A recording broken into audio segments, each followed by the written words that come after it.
Let's recognize you. Thank you very much. And for one of time, let me recognize our brothers from CARACOM, from Africa, and from everywhere in the world.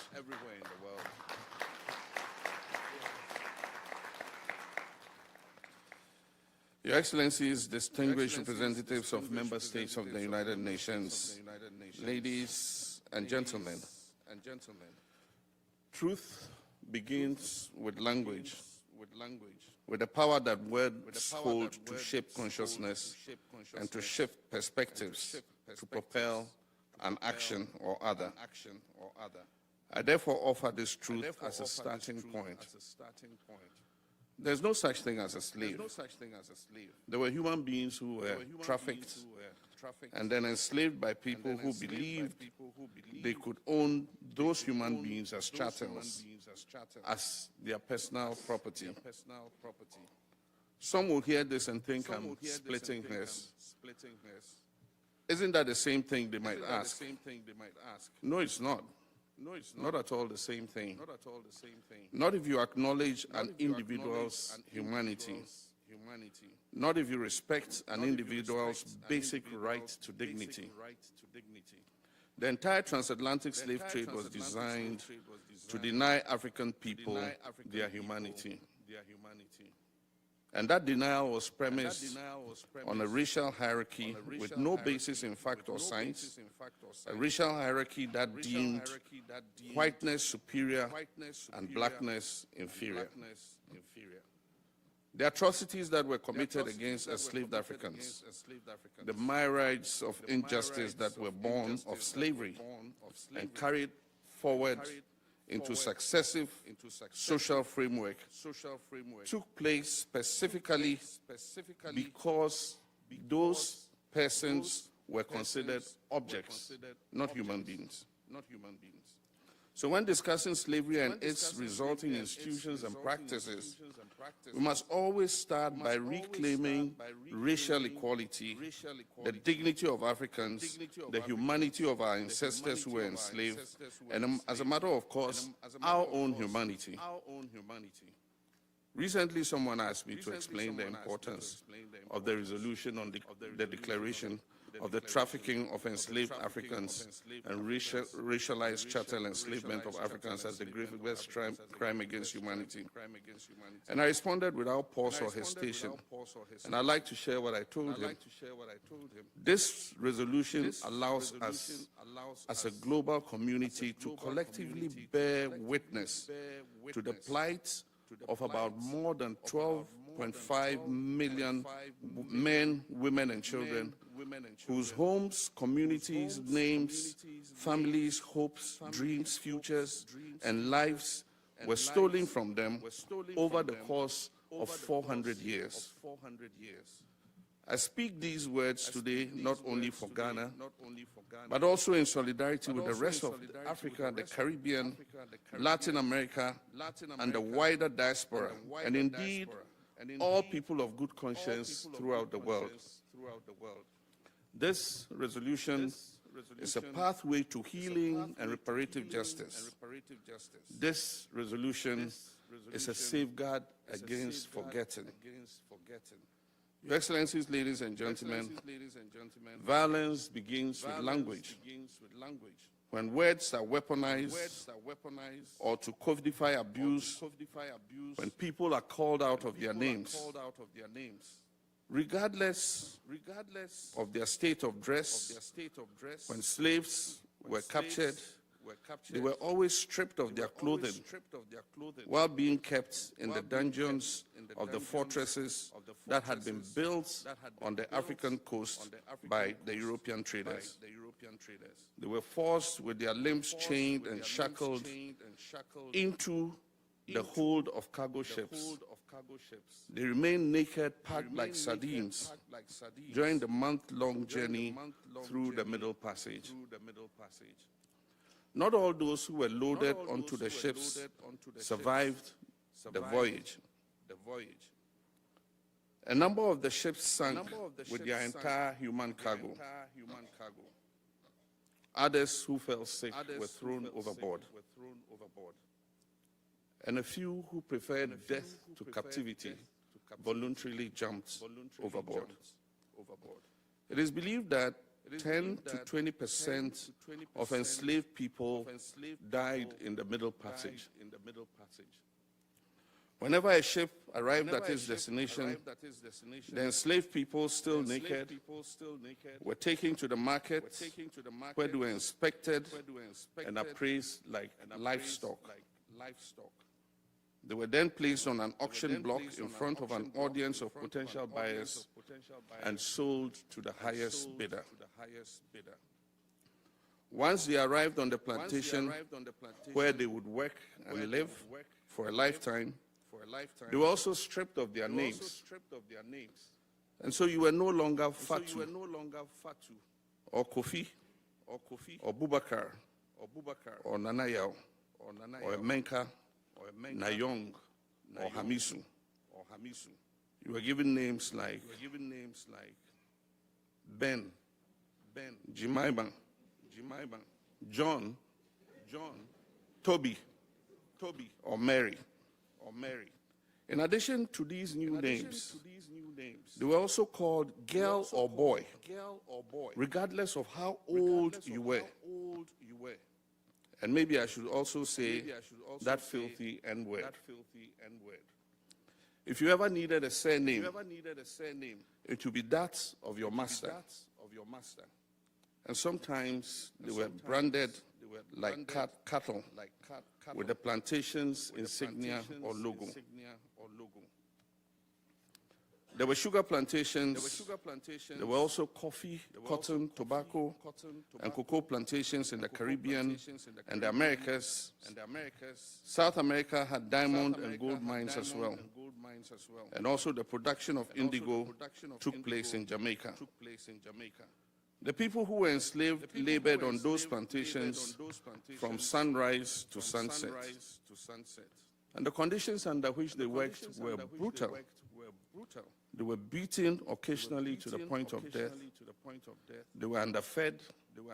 They were kept in cramped quarters and often died young, if not from labor, then from disease. There are even records of some enslaved women who were kept as breeders. Let's not mince words, ladies and gentlemen. Business was booming because when labor is free, profit margins are huge. African lives were disposable. If too many of the enslaved Africans died, more were captured from their homes on the continent, enslaved and trafficked. During conversations about slavery, the point at which euphemisms are introduced, and there's a rush to talk about abolition. But we cannot afford to look away. This is precisely the part when we should pay close attention, because the devil is in the detail.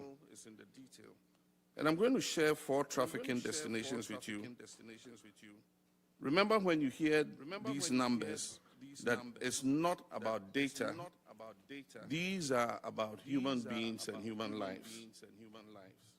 Roughly 6 million enslaved Africans were trafficked to Brazil, which is the 5th largest nation in the world, stretching 4,400 kilometers from north to south and 4,320 kilometers from east to west.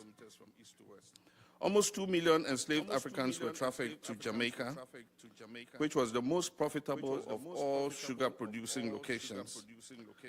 Jamaica is 235 kilometers long and between 34 and 84 kilometers wide, depending on which point you are located. About 500,000 enslaved Africans were trafficked to America from the early 17th century, when the first ship arrived, to the 19th century, when chattel slavery was eventually abolished. America grew from 3 colonies to an independent nation with 36 states. Over 450,000 enslaved Africans were trafficked to Barbados, an island that is 34 kilometers wide and 34 kilometers long and 23 kilometers wide. Before the trafficking of enslaved Africans, plantation labor in Barbados came from white indentured servants who were usually Irish. There were two major problems with indentured servants. One was that they eventually had to be granted their freedom. And the other was that if they ran away, catching them proved challenging because they blended in, they were white. In 1661, Barbados enacted a code for the enslaved. And in the preamble, it said, Negroes are described as, and I quote, a heathenish, brutish, an uncertain, dangerous kind of people, quotations closed. It goes on to explain that this is why there must be a set of laws detailing how they should be punished. Clause 2 of the same code details what to do if any Negro man or woman shall offer any violence to any Christian, as by striking or the like. And it goes on to say that if it is a first offense, the Negro should be severely whipped by the constable. However, if it is the Negro's second offense, he shall be severely whipped, his nose slit, and be burned in the face. The code gave owners and overseers the ability to torture, maim, and even kill enslaved Africans with impunity. And became something of a template for the rest of the Anglo-Atlantic world. In 1662, a year after Barbados enacted this code, a legal doctrine was established to set judicial precedent in the American colony of Virginia. It was titled Partus Sequitur Ventrum, for those of you who understand Latin, which translates from Latin as, what is born follows the womb. This legal framework ensured that all children born of enslaved women would also automatically be enslaved regardless of who the father was. And it is important to note that many enslaved women were impregnated because they were raped by the plantation owners or their overseers. But what this law did, even in cases where a baby was not the product of rape, was to strip the child of its paternity in the eyes of the law. That child, as an enslaved person, was property that could be given or sold at its owner's whim. The doctrine was adopted throughout the Americas, including in Brazil. People will sometimes try to put a disclaimer on slavery by insisting that you cannot use the social norms of today to judge the actions and events that took place in the past. Well, such people are loud and wrong.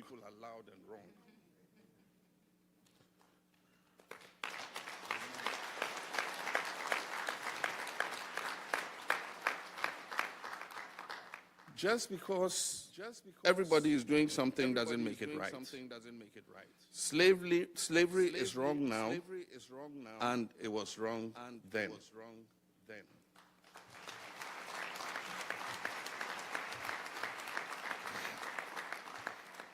For as long as Africans have been trafficked and enslaved, there have been abolitionists who have spoken up against it.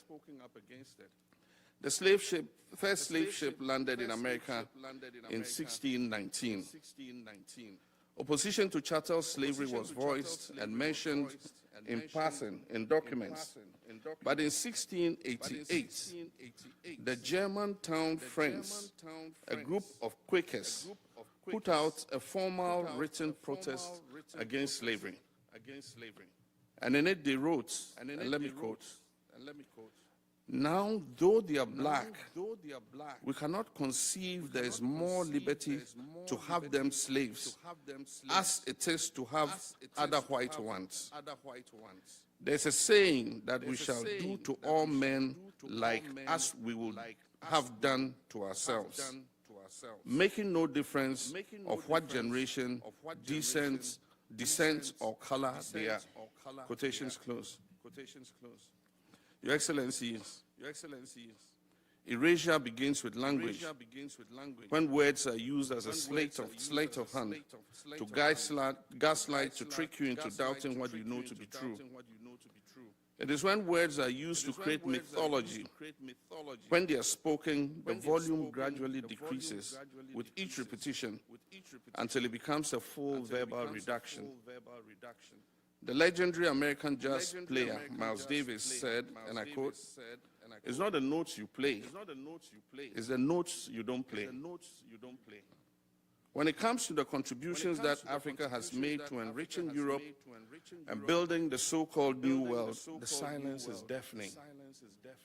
We have paved roads through mountains, we've put down railroad tracks, we've constructed buildings, laying brick after brick, we have cut sugar, cane, we've picked cocoa and cotton, we've descended into mines to unearth precious metals and stones, and we have wet-nurse babies. We've paid the price of admission with the blood of our ancestors, and still what greets us at the door is silence. We are met with, what we're met with is mythology. And I'll explain what mythology I mean. In 2015, McGraw-Hill Education, one of the largest publishers in the United States, released a geography textbook that is used in over 1,000 school districts in Texas. The book stated that millions of workers were brought from Africa to work on agricultural plantations. It said workers, not slaves. A family complained, and the book was pulled off the shelf. But now there's another one. There's a U.S. organization called PragerU. I hope I got the pronunciation right. PragerU or PragerU. On the organization's website, it's described as the world's leading conservative non-profit that is focused on changing minds through the creative use of digital media. Now look what they did. They created animated videos which are used as supplemental educational material in public school classrooms in 11 states. And in one video, they use a young boy and his teenage sister. And this young boy and his teenage sister are confused about why some people celebrate Columbus Day and others celebrate Indigenous Peoples Day. This organization uses a time travel app, and this young teenager and his sister find themselves on a ship with Christopher Columbus, who tells them all about how the Carib people, the indigenous people of the Lesser Antilles in the Caribbean, were violent and uncivilized cannibals. The children then ask him to explain why he'd enslaved people. To that, Christopher Columbus is said to have responded, "Slavery is as old as time, and it has taken place in every corner of the world, normalization." And he says, being taken as a slave is better than being killed. No. I don't see the problem. Columbus then accuses the children of coming to his time and trying to judge him by the standards of their time. In another animated video, the same brother and sister use the same time travel app and find themselves in the year 1852, standing in front of Frederick Douglass. And he tells them that he is working to abolish slavery, a system in which people make other people work for long hours with no pay. The sad fact, he explains, is that slavery has existed everywhere in the world for thousands of years. Here in the United States, Black history courses are being removed from school curricula. Schools are being mandated to stop teaching students about the truth of slavery, segregation, and racism in American history courses. Books about those topics are being banned in schools and public libraries. museums, art centers, and other institutions whose budgets rely in any way on public funds are being prohibited from scheduling exhibitions and programs or from displaying materials promoting racial awareness or Black history. Much like the law that was put in place to regulate the punishment of the enslaved in Barbados, these policies are becoming a template for other governments as well as some private institutions. At the very least, they are slowly normalizing the erasure. They are slowly normalizing erasure. Earlier, when discussing the importance of this resolution, I said it was a safeguard against forgetting. This is the type of forgetting that I was referring to. But there are other types of forgetting as well. The great Jamaican philosopher-poet Robert Nesta Marley famously said, "Emancipate yourself from mental slavery. None but ourselves can free our minds." I want to repeat an encouragement that I offered as part of this address, one that is companion to the truth that I began with. When discussing slavery and its resulting institutions and practices, we must always start by reclaiming racial equality, the dignity of Africans, the humanity of our ancestors who were enslaved, and as a matter of course, our own humanity. We must also remember to reclaim our humanity, because when we absorb too much of the language of violence and erasure, we can stop hearing the language of truth that exists within us. When we're in that state of mind, our minds become enslaved.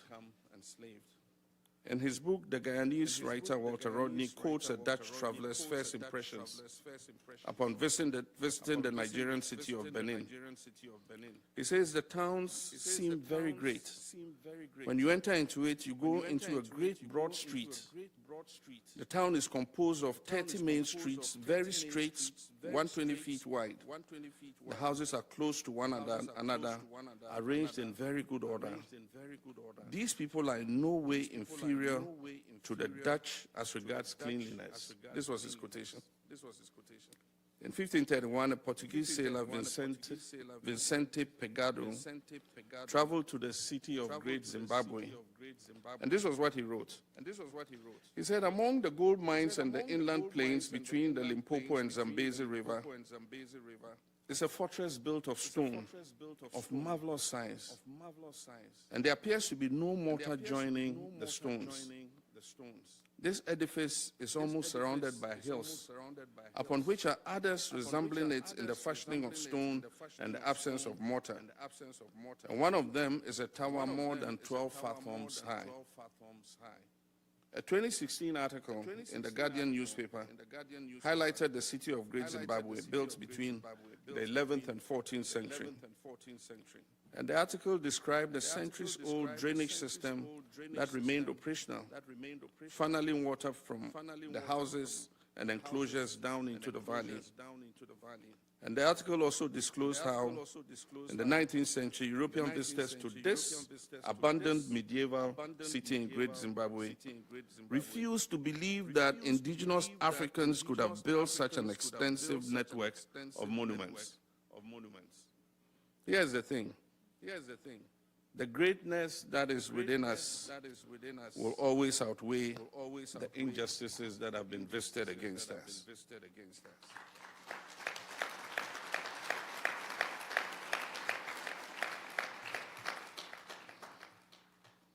Despite what we've been through for centuries, our survival is a testament to that fact. In closing, I would like to offer this quote by Nelson Mandela. And he says, "Our human compassion binds us the one to the other, not in pity or patronizing, but as human beings who have learned how to turn our common suffering into hope for the future. Truth begins with language." Ladies and gentlemen, excellencies, tomorrow we vote on a historic resolution that will be another step in the journey of establishing truth. We stand united as Africans, whether on the continent or any part of the world, and link up with people of conscience around the world to seek truth and justice and restore the dignity and humanity of victims of the slave trade. This is a resolution of destiny. And I hope all of you will vote tomorrow to establish truth so that together we can pass this historic resolution and finally acknowledge the full horrors of these transgressions against humanity of the approximately 15 million human beings who were enslaved. I thank you very much for your attention.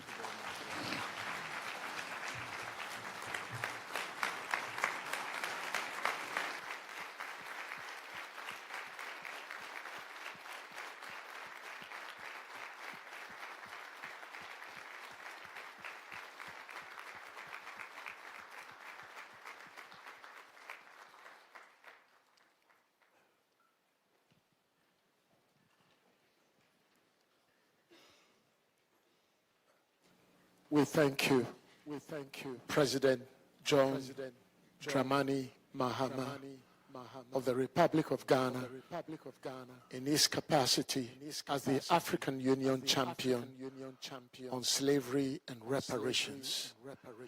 We thank you very much in the audience for this section or this portion of the discussions. We are now about to break into a more in-depth, a more detailed, a more captivating part of our proceedings here today. And we still crave your attention because I am about to hand us over to a very distinguished woman who is a historian. She's a historian. She's a rapporteur of the African Union Committee of Experts on Reparations, Dr. Panashe Chigumadzi. I hope I pronounced that right. Maybe I should be a Zimbabwean and say Maswita. Thank you very much. Over to you, Dr. Chigumadzi. Thank you. Thank you.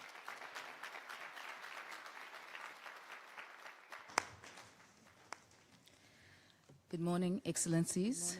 All protocols observed. I want to take a leaf from our Osajefo, who has given us a wonderful keynote or something to really stay with, and I think it's quite important. Truth begins in language. So let me begin with something from a language of my region, isiXhosa.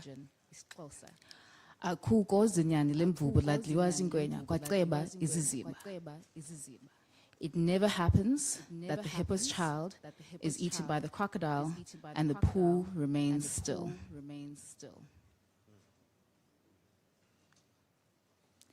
There must be consequences. There must be historical accountability. This is the Ubuntu, which many of us grew up with and lived with. This is the philosophy that anchors the AU framework for reparations. A crime does not rot, 1444 to present, which I have the honor of serving as the rapporteur. It is a radical vision of the African philosophy of Ubuntu that demands reparations and consequences. It insists that when a crime is committed against a child, against a people, the community, the world cannot remain still. The waters must move, the mothers must rise. And this is rooted in Pan-African legal philosophy of intergenerational consequences of crimes, shared across philosophies such as Ubuntu, Utu, Butu, Wunu, Maye, Omoalabi, Safu. Across the continent, our ancestors declare, Ichala aliboli, Mulato hauboli, Mosho aiwori, Deni ailozi. A crime does not rot. It does not compose. Time cannot wash a crime away until it is addressed through repair. We gather here today because the pool has not been still. For 6 centuries, Africans on the continent and in the diaspora have refused to let it be still. Through testimony, armed struggle, state diplomacy, and the strategic use of courts and petitions. This panel is one more wave in that 6th century Africana abolitionist and reparations movement. Now, importantly, today we wage part of the intellectual struggle of correcting the historical record. 250 years ago, in 1776, Adam Smith declared in his seminal Wealth of Nations that the rounding of the Cape of Good Hope and the so-called discovery of the Americas in 1492 were the 2 most important events in the history of mankind. Smith named geography, he named navigation, he named global commerce. What he did not name, what he could not bring himself to name, was the engine that made this possible, the trafficking of enslaved Africans. Adam saw the world, or Adam Smith rather, saw the world that the crime built, and he described it as if the crime had never happened. Without it, there was no capital to finance the voyages, no labor to extract the wealth, no system to sustain empire. The ship's route was not the rupture, the enslaved bodies in the hull were. Similarly, Hannah Arendt, in her seminal The Origins of Totalitarianism, argued that 20th century Western totalitarianism constituted the fundamental break in European civilization. Of course, Amy Césaire demonstrated that Hannah Arendt was wrong. This was merely the boomeranging of colonial procedures back onto Europe. And of course, we know the Westphalian Canard, that modern sovereignty and political modernity began with the Peace of Westphalia in 1648. The AU framework intervenes in these historical debates about the origins of the modern world and corrects the record. It insists that none of these accounts names the corrective rupture without placing the trafficking in enslaved Africans at its center. It names the inception of the trafficking of enslaved Africans during the so-called Age of Discovery as the definitive break in world history, the event that shattered localized feudal orders and inaugurated the modern world racial capitalist system, transforming the fates and fortunes of all peoples across the world, both during and after slavery's legal end. Every regime of labor, property, capital, and sovereignty that governs this hall today had its origins in that break. That break did not stay in Africa. It went everywhere. We're traveling in the orbit of a crime so vast and dense as gravity reconfigured the Earth's trajectory. Most of us do not know. Just as a fish cannot tell that it is swimming in water, it's difficult to know when you're swimming inside it. 6 centuries ago, the Atlantic came to surround us all, not as an event, but the environment, the structure and the conditions that make all life as we know it possible. In the Americas, indigenous peoples were dispossessed and eliminated to clear the land. Enslaved Africans were forced to extract its wealth, and communal territories were recast as private property, hardwiring racial domination into the foundations of modern capitalism. In Europe, the capital extracted from the plantation funded the Industrial Revolution and transformed the European peasant into the modern industrial proletarian. In Asia, the profits of the Atlantic trafficking financed the consequences or conquest of India and the Opium Wars in China. And when abolition came, the plantation infrastructure was simply restructured or simply restocked with indentured Indian and Asian labor. In Africa, the removal of the most productive generations shattered sovereignty, militarized economies, and laid the ground for the scramble for Africa. The global backlash to emancipation epitomized what it meant when Europeans stopped stealing Africans from their lands and began stealing the lands from Africans. That plantation logic was brought to Africa. In my own southern Africa, the infamous compound mining system was the engine of the 19th century minerals revolution, which created the monstrous wealth of men like Cecil John Rhodes. Moreover, what is most important is that that system, the compound mining system, was directly modeled on Brazilian slave mining systems. Slavery was not a metaphor, it was the blueprint for development both before and after abolition. The Masters and Servants Acts that dominated apartheid labor relations up until the 1970s were first introduced after abolition in the 19th century to discipline free labor across the British Empire. Long before Adam Smith theorized the beginnings of the modern world, our ancestors understood that this was world-breaking and world-redefining. They said it in our languages before any Western academy named it. In southern Africa, when settlers came, our ancestors cried, "Ilizwe lifile," the world is dead. It was not only that black people suffered a social death, but the land and the world suffered death too. On the Swahili slave coast, our Africans cried, "Kifa urongo." This is what Toni Morrison meant in 1988 when she said, "Slavery broke the world in half. It broke it in every way." She was not speaking metaphorically, she was making a structural argument, the same argument that the AU framework makes. This is not a competition of suffering. It is a recognition of a world that is broken and requires a world-making and world-rebuilding reparations agenda. A cardiologist who identifies the heart as the organ failure, which causes systematic collapse, is not ranking organs. We're simply naming the beginnings of the rot. It is a structural diagnosis. And the question this panel exists to advance is, what does naming this diagnosis require of all of us, legally, economically, politically, and morally in the 21st century? Here's how the next 90 minutes will work. We will spend the first 30 minutes in round one with 4 panelists, Professor Edem Adote, Professor Jennifer Al Morgan, and Professor Charles Jallo, who will give the structural diagnosis in 4 concrete dimensions: its historical specificity, its economic lineage, its gendered architecture, and its legal consequences. I'll introduce each of them fully as we proceed. We will then spend 20 minutes in round 2 putting the structural diagnosis to work, giving what the break built and what does dismantling it require. What does the structural argument say to the delegation that insists that this is not their history? What does it add that moral suasion cannot? We will then hear for 30 minutes from our 4 respondents, Reverend Al Sharpton, Dr. Amara Inya, Mr. Benjamin Crump, and Professor Vereen Shepherd. Starting with round 1, we have Professor Edem Adote, who will give us the historical origins, helping us understand what exactly is exceptional in the break that we identify in 1444. Professor? Good morning, everyone. Let me give you your bio. It is Professor Edem Adote, who is Associate Professor of African History at the Institute of African Studies, University of Ghana. He's a Pan-Africanist scholar with special interests in the transatlantic trafficking of enslaved Africans and European colonialism in Africa. Thank you. Thank you very much, and good morning, everyone. Thank you, His Excellency. All protocols observed.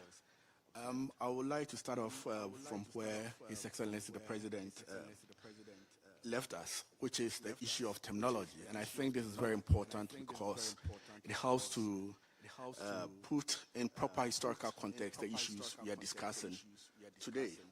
In most of the history textbooks that we read, we see the subject matter described as the Transatlantic Slave Trade. But this obscures a couple of issues, and I'm just going to deal with 3 of them. One is the fact that when we talk about the transatlantic slave trade in quotes, we are talking about 2 related but separate issues here. One is the slave trade, and 2 is slavery. These are related but separate, and it's important that we make that distinction. And again, it's important we raise that because when it comes to the history of the transatlantic slave trade, the slave trade was abolished earlier, and it took several decades for the slave-owning nations to abolish the institution, which clearly tells us that these are 2 separate issues that we are dealing with. So, for example, Britain, for instance, abolished the trade in 1807, but abolished the institution in 1834. And even then said that enslaved Africans had to be apprenticed for 4 years before they acquired their freedom. Similarly, Denmark, which was one of the very first nations to abolish the trade, did that in 1803. But it took a slave rebellion in their Danish plantations in 1848 for the institution to be abolished. So we are talking about two issues here. We need to pay attention to that. The second point that I want to make has to do with classifying the subject matter as a trade, because it gives the impression that we are just dealing with a normal economic routine of buying and selling of goods or products. But that is not necessarily the case. We are talking here about the forcible seizure of people whose productive and reproductive labor was exploited without compensation for centuries. So it's important that when we're talking about trade here, we understand that this is just not a normal trade that we're talking about. And I'm happy that on the brochure, we're talking about trafficking of enslaved people. This is not a trade that we are talking about. It is important we address that. And the third point that I want to highlight has to do with the issue about African slaves. And again, that is also very important because some apologists for the transatlantic slave trade, again in quotes, make the argument that many people in Africa were already slaves when they came here. So what they did was just to feed into an existing trade or institution and just took off people who were already slaves. So what they did to them was actually rather benefiting them because there was nothing special about what was happening. But in as much as the institution of slavery existed, and there's going to be another discussion of the nature of what existed here, these people were taken were not necessarily slaves. Many of them were free people who were captured, forcibly seized, and shipped across the Atlantic. So we are not talking about African slaves here, we are talking about enslaved Africans, and I'm happy that is also captured in the title. And to re-emphasize the point that these were not African slaves, but people who were enslaved, as our president rightly pointed out. We see that these people rebelled right from the very onset, from 1441 when the first group of Africans were taken away, right through the 15th century. We find King Afonso in the Congo writing to the King of Portugal protesting why free people were being taken away. We have instances of the rebellions in the Americas, the Maroon Age. We talk about even the slave wars in Golu, in the Upper East region of Ghana.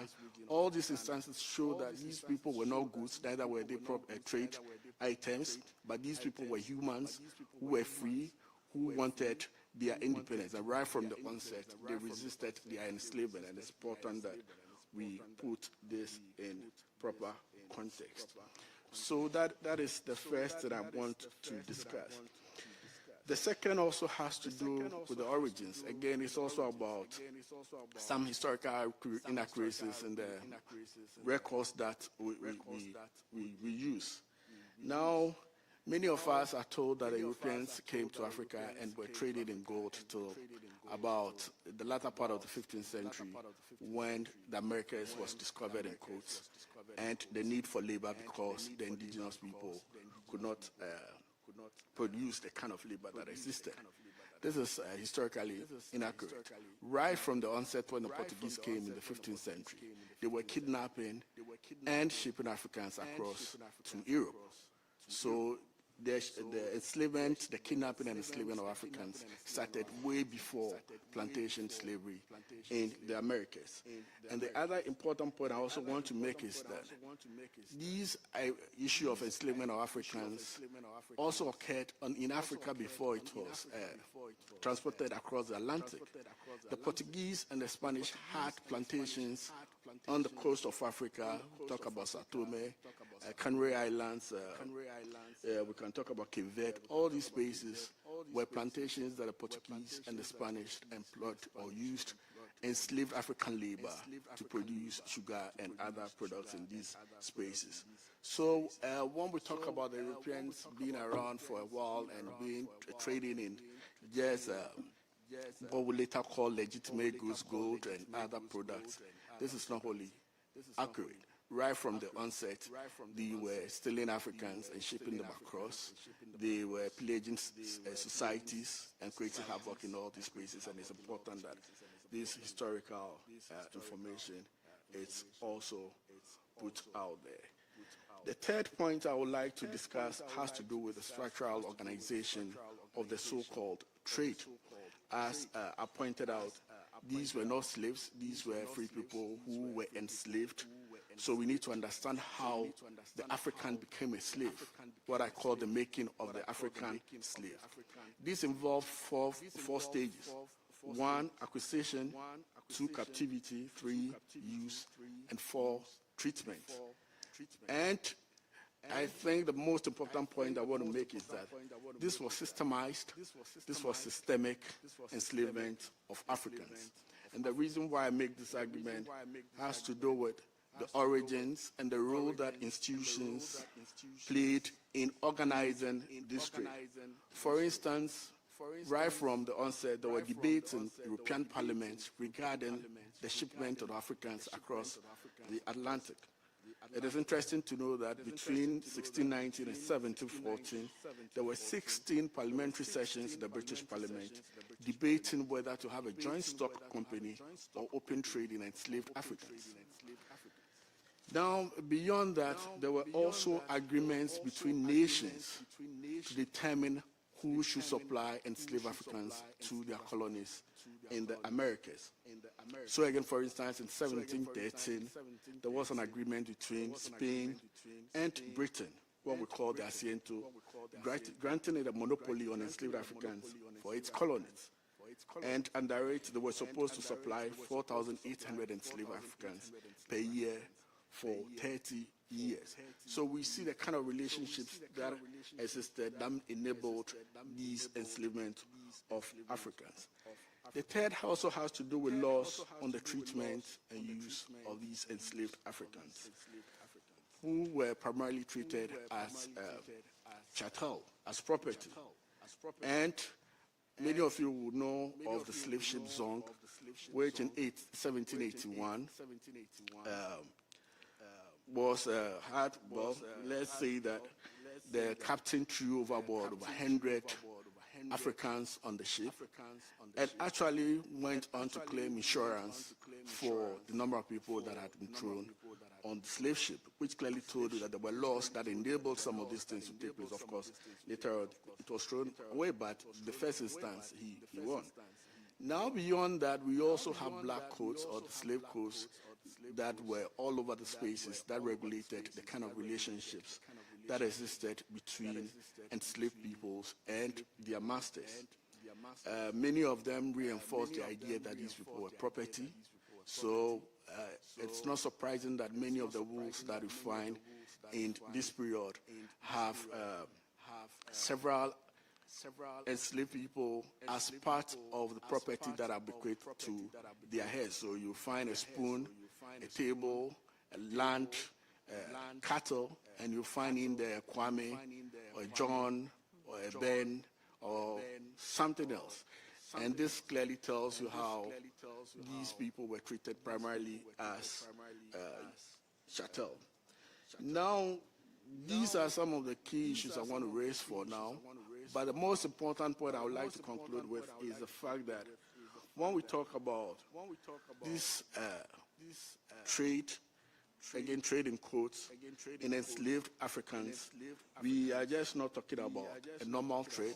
We are talking about humans, and I think that is always forgotten in the conversation, that we are talking about humans whose consent was neither sought in these exchanges, whose labor, reproductive and sexual, was exploited without compensation for centuries. And it's important that we put at the center of this conversation the human beings that we are talking about. And what makes this trade, again in quotes, unique was the fact that it was racially based, it was permanent, it was hereditary enslavement of Africans, and the trafficking of Africans across the Atlantic and their enslavement also set the foundation for the racialized, exploitative global regime that persists today. Thank you very much.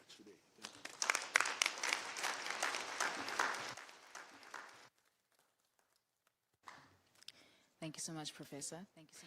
And we'll come to the gendered aspect, and one, just to make sure we understand that gender doesn't necessarily mean woman, just like race doesn't mean black. We have to think very expansively about what the slave trade meant, or rather in trafficking in enslaved Africans. And as we heard from the president, that in 1662, the Virginia enacted an unprecedented legal principle, partus secretive interim, which for the first time in human history made the status of enslavery heritable through the mother's womb. So working in a long line of black radical feminist thought that has placed the experience of black women at the center of analysis of racial capitalism, not as a special case, but as a clarifying instance. Professor Morgan, your scholarship has established that this was not a secondary provision, but the system's reproductive engine, the very mechanism through which the trafficking made itself permanent and self-sustaining across generations. Can you establish what this specifically inaugurated, why it is central rather than supplementary to the world that the trafficking built, and importantly, how does that logic continue to shape the world today? For example, you might reference the so-called Moynihan Report in the 1960s, in the post-civil rights moment, and the ways in which black women are continued to be figured as emasculating or the center of the destruction of black families. How does this logic begin with slavery? And I just want to give us a little bit of background into her phenomenal scholarship. Professor Jennifer L. Morgan is a historian at New York University specializing in slavery, gender, and the Black Atlantic. She is a 2024 MacArthur Fellow, Genius, and Mellon Fellow at the New York Public Library. She's best known for Reckoning with Slavery, which was published in 2021, and Laboring Women, published in 2004. Her scholarship examines how race, gender, reproduction, and capitalism shaped systems of slavery, and a work on reproductive racial capitalism has become foundational to understanding the system that the break built. Thank you so much. And I'd like to begin with just humble thanks for the invitation to participate in this morning's crucial and historic event. As you have noted in the section of the Declaration on the progressive codification of the racialized chattel enslavement of Africans, one of the markers of the transatlantic slave trade and the hereditary racial slavery that infused the Atlantic world beginning in the 15th century was, and I'm quoting the Declaration now, the unprecedented biologically inheritable status of property through the womb of enslaved women, close quote. So it's this distinction that I want to elaborate for you here this morning, building on what you've already learned in this room from His Excellency President John Dramani Mahama. In 1662, the legislative body of the Virginia colony, Englishmen known as the House of Burgesses, met and passed the following law.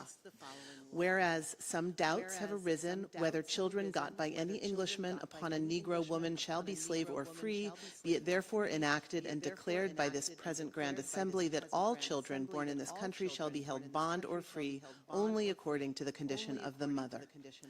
This law did two things. It punished interracial sex, but more importantly, it clarified the status of all children born to black women, the women who were laboring in the 17th century Black Atlantic world, whose status became part of how Europeans decided that enslaving Africans was both legal and moral.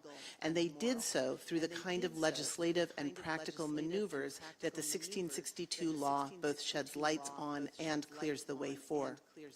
The Virginia legislators passed this law at a moment when there were actually very few enslaved Africans in the colony of Virginia. Although more than 1 million people had been captured and transported to the Americas by 1660, enslavers in Virginia, as in much of the rest of the 17th century mainland North American colonies, had only just begun a journey towards developing the full-scale slave societies that would develop in the American South and the embrace of the slave economy that would characterize colonies in the North.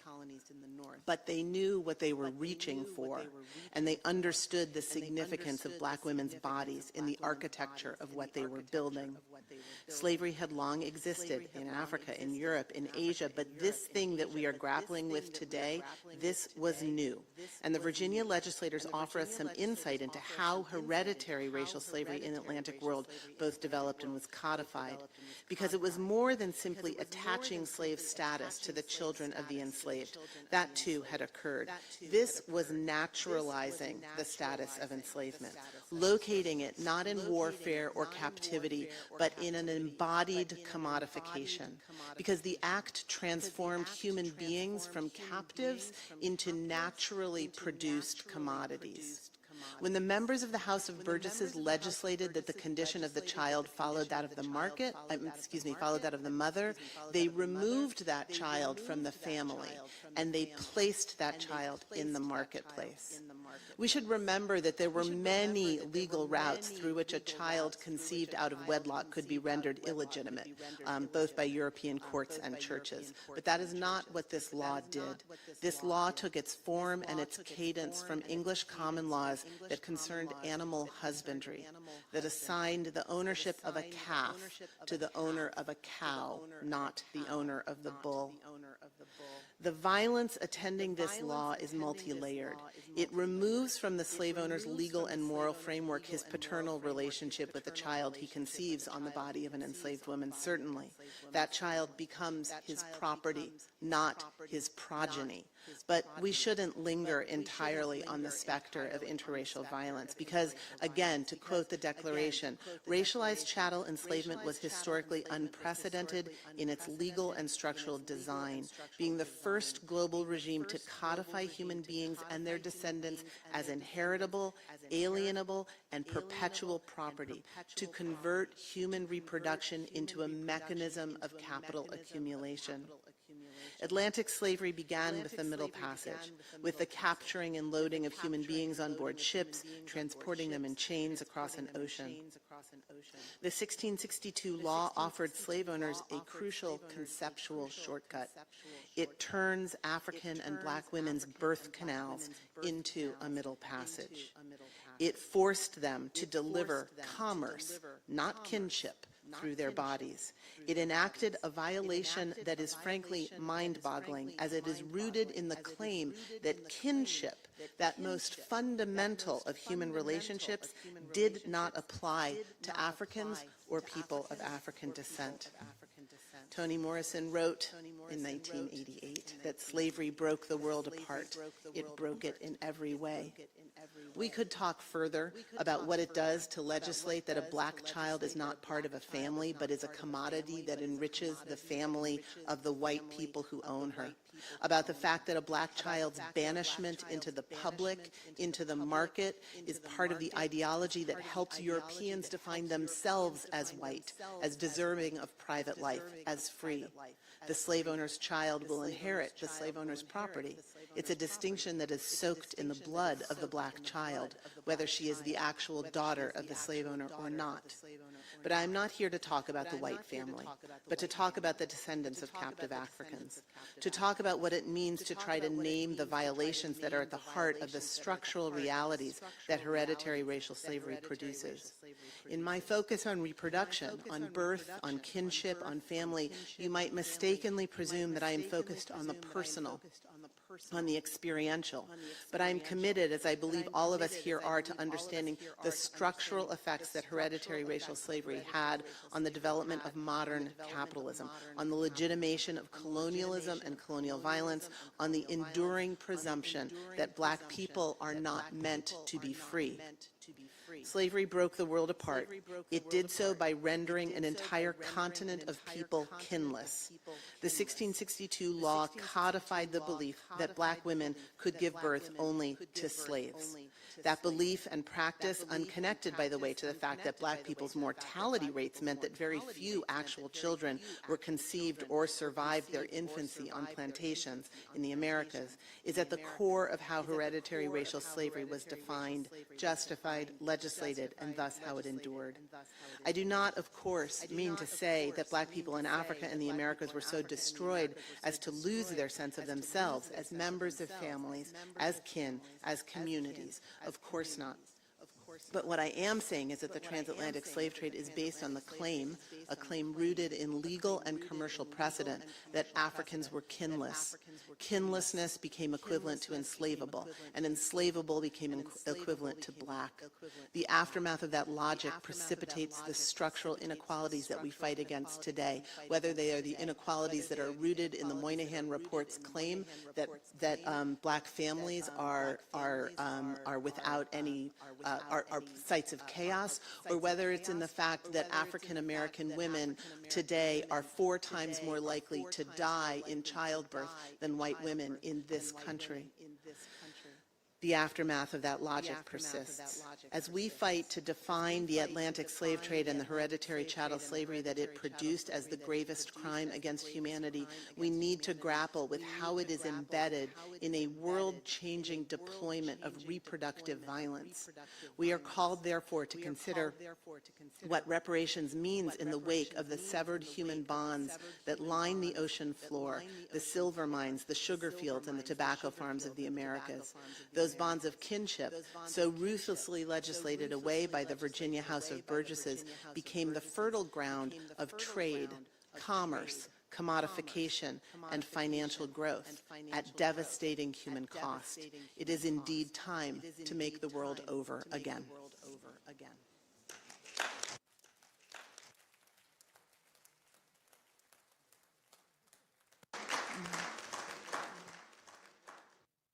Thank you, Professor Morgan. We now bring to the floor Professor Charles Jallow, who holds the Richard A. Hausler Chair in Law at Florida International University. He is a member and special rapporteur of the UN International Law Commission and is founding executive director of the Center for International Law and Policy in Africa, a leading authority on international criminal law and African states' engagement with international institutions. His work addresses precisely what this panel requires, the legal consequences of this structural diagnosis. Professor? Thank you very much. Excellencies, distinguished delegates, ladies and gentlemen, it is a great honor to participate in this high-level panel today. My purpose this morning is to highlight the legal dimension of this discussion by sharing some preliminary reflections on how slavery and slave trading may be characterized in legal terms, in particular as crimes against humanity. I shall also briefly address how current law approaches their legal consequences, focusing on key aspects of the law of state responsibility. The first point is that the concept of crimes against humanity has evolved over time. One early articulation appears in the May 1915 Declaration of the Triple Entente Powers, issued in response to mass atrocities committed against Armenians in the Ottoman Empire. In that declaration, the conduct was described as crimes against humanity and civilization. This declaration marked an important step in the development of international legal thought. The recognition that certain acts, by their scale and nature, concern humanity as a whole, even when committed within a state's own borders. A further decisive moment came in the aftermath of World War II. In UN General Assembly Resolution 95I of 11 December 1946, the Assembly affirmed the principles of international law, recognizing the Charter of the Nuremberg Tribunal and the judgment of the Tribunal. Those principles, later formulated by the International Law Commission as the Nuremberg Principles in 1950, expressly recognized crimes against humanity as a category of international crimes.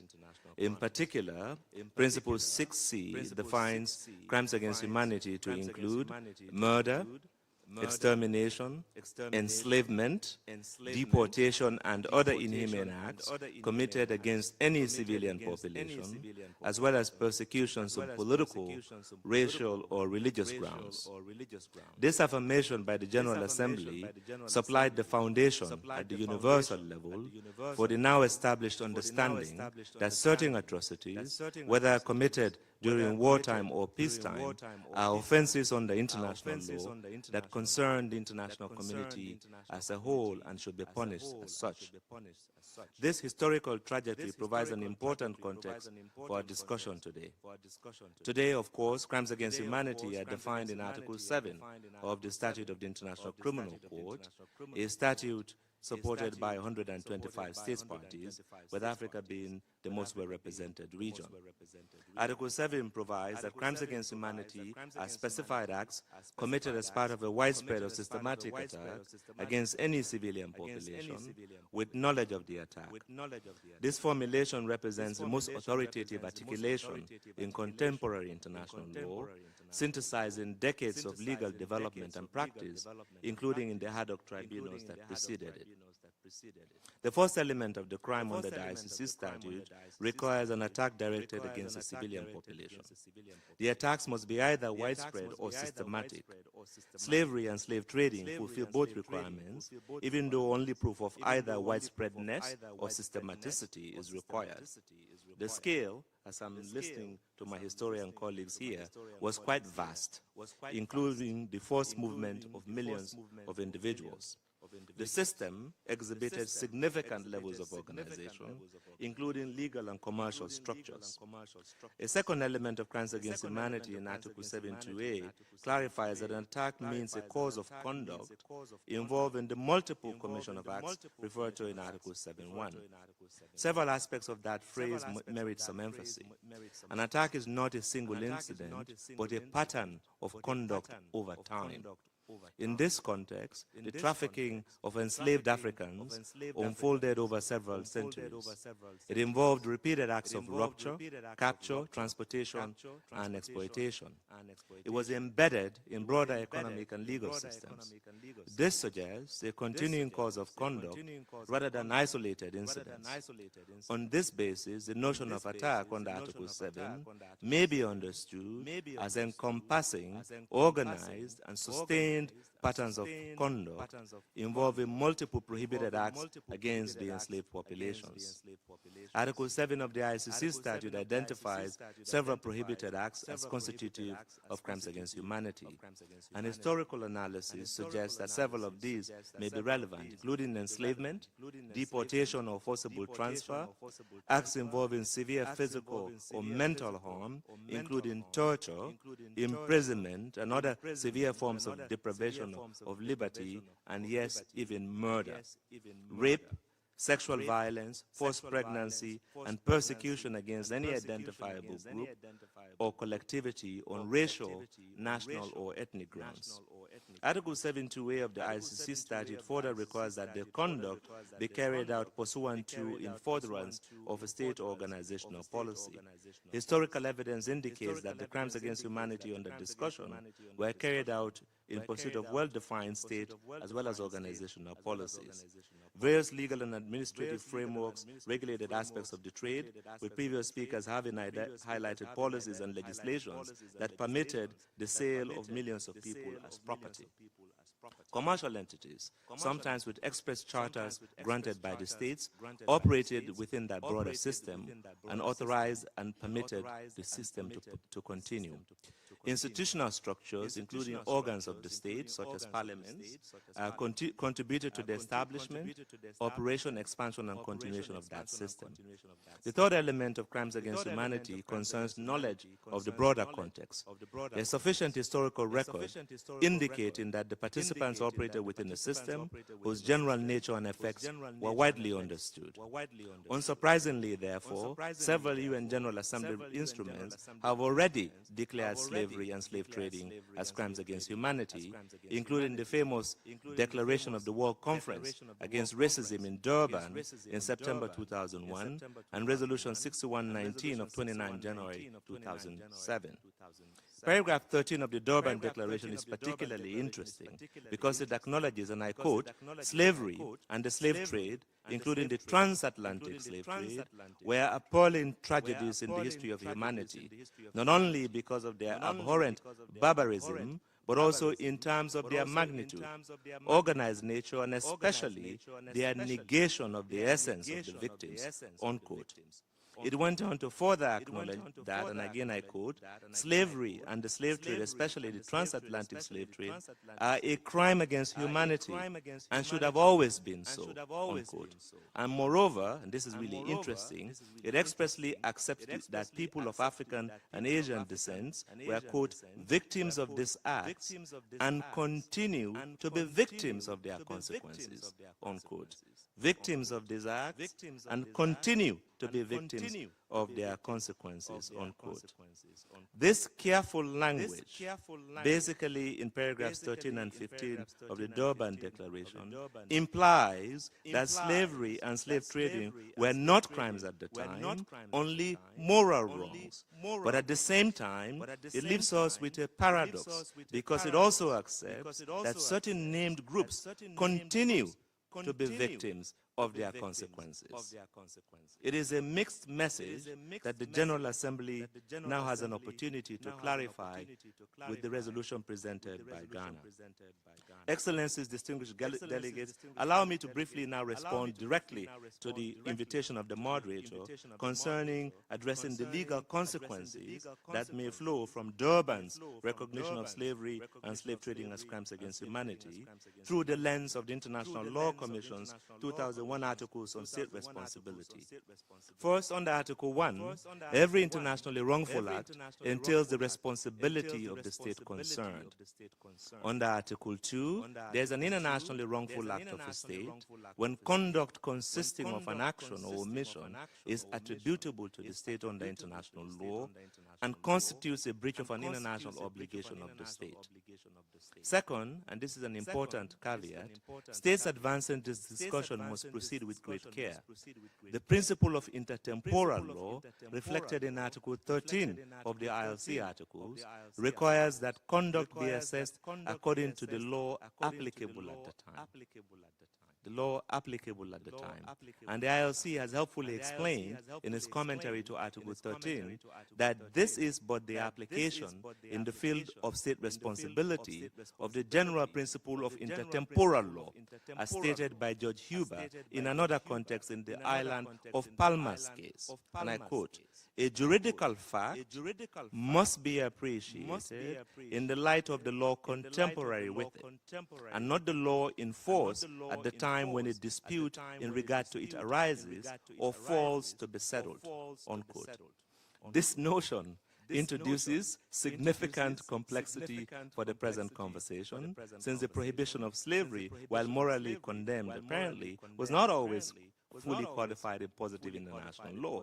And I understand from the historians and the previous speeches, including by the President, of course, that this is open to contestation. However, it may be helpful to make two additional points. First, historical research indicates that the prohibition of slavery was condemned at the time, if not as part of treaties or customary international law, but as part of general principles of law recognized by the community of nations at the time. The prohibition of slavery, at least since the mid-1920s, is of course beyond doubt part of positive international law. It is also now widely accepted to be a peremptory norm, jus cogens norms reflecting the fundamental values of the international community as a whole, from which no derogation is permitted. But even if the prohibition of slavery is a new jus cogens norm, as contemplated by Article 64 of the 1969 Vienna Convention on the Law of Treaties, this will not entail any retrospective assumption of responsibility. Why does this matter, you ask? It matters because if the conduct was unlawful at the time, then legal responsibility could follow. If it was lawful at the time, then responsibility would only be moral, not legal. So more evidence and more dialogue and research is needed. In any event, and it is important that I stress this point given the hallowed halls in which I sit, the intertemporal principle is, and I again quote the ILC, without prejudice to the possibility that a state may agree to compensate for damage caused as a result of conduct which was not at the time a breach of an international obligation in force for that state, unquote. In other words, international law does not prohibit any state from stepping up to do what is right, to address and repair historic harms and from assuming responsibility if they wish to do so. We see some movement by some states in that direction. And let me just end with a note that part 2 of the ILC articles, assuming states were willing to assume legal responsibility, the consequences of responsibility could include assurances of non-repetition, which in this context may translate into strengthened commitments to combat racism and structural inequality, and importantly, the obligation of full reparation, which may take the form of restitution, for example, through the return of cultural property, compensation, even where damage is not financially accessible. We see states making ex gratia payments to address historic harms, and satisfaction, including formal acknowledgement and apology and memorialization. In this regard, the recognition by the General Assembly through a clearer resolution that, in my view, would fix the Durban paradox and promote measures to address the continuing impacts of slavery and slave trading may constitute an important form of collective acknowledgement of the harm caused by the international community as a whole. Excellencies, with the application of state responsibility to historical injustices raising complex questions that remain unresolved, my hope is that the framework of the law of crimes against humanity, as I hope to have demonstrated, and the ILC articles on state responsibility do provide a structured legal vocabulary for engaging them carefully, constructively, and in a forward-looking and inclusive manner. I thank you very much.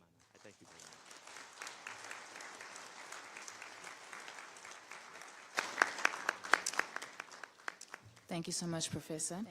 We are 30 minutes before our end, so I beg your indulgence on keeping to time as we go into our respondents. If there's time left over, we'll come back to our panel, but we want to give our respondents some time on the floor. We will start with Dr. Amara Enya, who is a public policy strategist working across legal or local, national, international levels in advocacy and organizing. She chairs the International Civil Society Working Group for the UN Permanent Forum on People of African Descent and is co-executive director of the Movement for Black Lives and Leaves Global Black. She brings to the panel the view from inside the international institutions where this argument must be made operative. Thank you so much, everyone.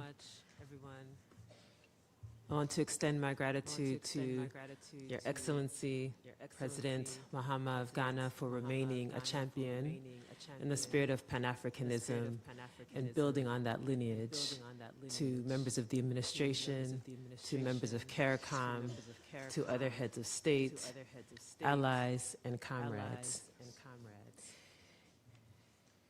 I'm here as a representative, not just of my organizations, but as a representative of civil society. And so I feel compelled to call us into a particular moment.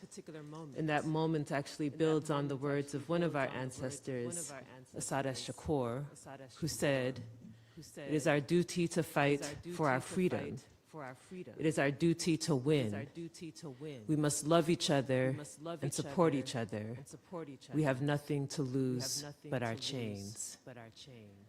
And I bring those words in the spirit of that ancestor along with many others on the remarks that I want to offer as a response to what we've heard from our excellencies, members of these institutions, and from our scholars of whom I have the privilege of learning so much from.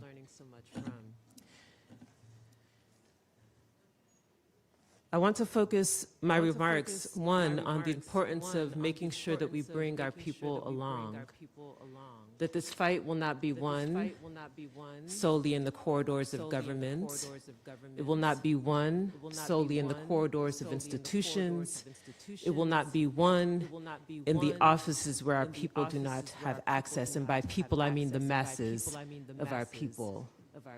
That as the masses have been responsible for revolutionary change throughout history, that it was our people who rebelled against this institution of slavery, that we must bring our people along, especially in this revolutionary moment. And that is our responsibility. That is something that we must keep at the forefront of our mind in our thinking.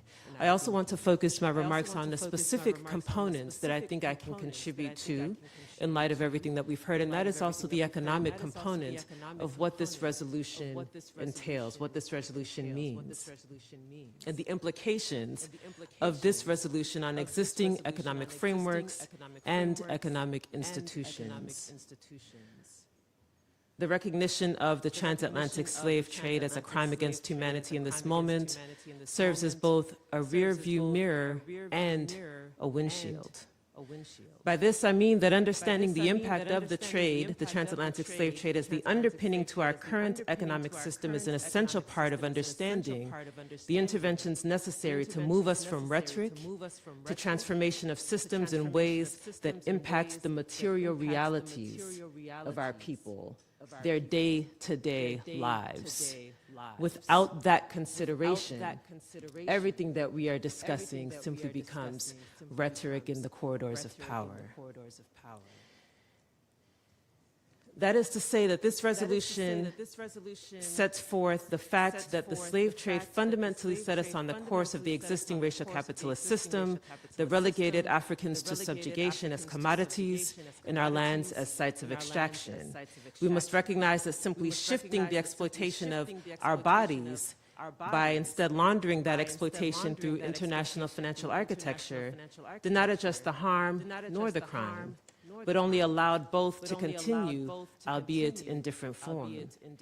This dynamic is the basis of the current global economic order. That is to say that our people have evolved in the exploitation wrought by institutions that have been broadly accepted. And they are broadly accepted, though their very basis perpetuates ongoing exploitation via odious debt, for which in some instances, more revenues go to pay down interest on debts than going to ensure that our people have access to basic needs, education, healthcare, infrastructure, and the like. We have a dynamic where multinational corporations in many instances have more power than national governments. And where all too often we do not have sovereign heads of state, we have heads of state with no sovereignty. And as African people, we must lean into sovereignty and self-determination, and especially when it comes to setting forth a trajectory that secures the future, the economic future and the well-being of our people writ large, not just the elites, but the masses. If this resolution and our subsequent work is to have maximum impact, it must contend with these dynamics. It must not only expose, but reject the premise of an economic framework that requires subjugation and exploitation of Africans and people of African descent, and really of people everywhere. It must directly confront international financial architecture that at its basis perpetuates Africa's place as a site of extraction and undermines our self-determination and our sovereignty. It must remove the invisible barrier between human rights and economic rights. And it must assert that economic rights are indeed human rights. And it must confront and challenge the power dynamics that created international and multinational institutions, formations, and platforms that simply reinforce colonial dynamics. We've used this phrase, reparatory justice, reparations, the root of which is repair. Repair involves restoring damaged or broken items to sound condition, fixing malfunctions, or performing maintenance to ensure proper operation. That's the dictionary definition. As we look at the global economic landscape and the polycrises of climate disaster, economic disaster, and war, yes, indeed, we must have the courage to confront that which is broken. But before a thing was broken, it had to have been built. And before the thing was built, it was first designed. Therefore, What is our mandate when we must address not just the break, but the fundamental design, a condition where we are dealing with a design flaw? Our entire economic system and its institutions and structures are fundamentally flawed because their very design required the exploitation, the trafficking of our people. We are experiencing a design flaw. And because the design is what has perpetuated, it shows up in our current institutions, systems, and the structures that we have today. And it persists, the design persists because the world has not yet confronted it, eradicated it, and built something new. This is to say that we must have the courage to confront systems that are actually operating precisely as they were designed. Because the break is not necessarily in the operation.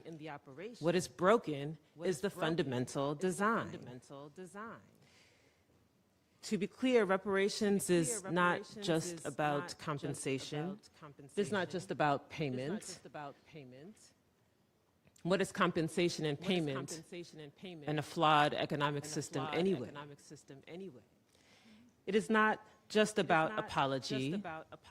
It is not just about the return of what was stolen. And it is not just about memory. It is about vision and imagination and a commitment to design and build from a new pattern rather than following the pattern of the existing institutions and structures.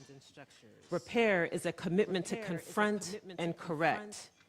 And it requires the vision and imagination of our people in this moment, believing that we have the knowledge, that we have the expertise, that we have the cultural grounding, that in fact we always had it, and what we were prevented from doing was utilizing our imagination, which is our birthright to create systems, structures, and institutions that actually affirm our humanity.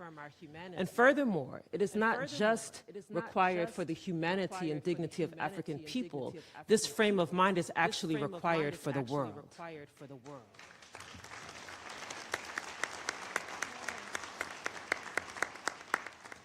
The world requires our vision.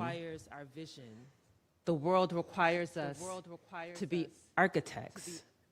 After all, any architect will tell you before they hire contractors, bring on engineers, and tap construction workers, they sit at a desk and they draw. They sketch. And there's a philosophy that informs what they sketch. Reparations is a philosophy, actually. Because if we believe that there are those of us who require a fundamentally different world that affirms our lives, our livelihoods, our personhood, that philosophy directly contradicts the existing philosophy that we have today. And if you want to see the fruits of today's philosophy, turn on the news or look on your social media. And so there are just a few closing points that I want to make about what should inform our philosophy, which then informs our design, which then informs what we build, the systems, structures, and institutions. We mentioned Ubuntu at the start of this gathering. Our fundamental interconnectedness. Not just platitudes, but we do have a shared stake in our survival. This is necessary. Sovereignty, something that we have been stripped of, the ability to control our own resources, natural, our human capital and otherwise, the ability to govern ourselves without interference, political, military, or otherwise, the ability to be part of a global community, not put upon by a global community.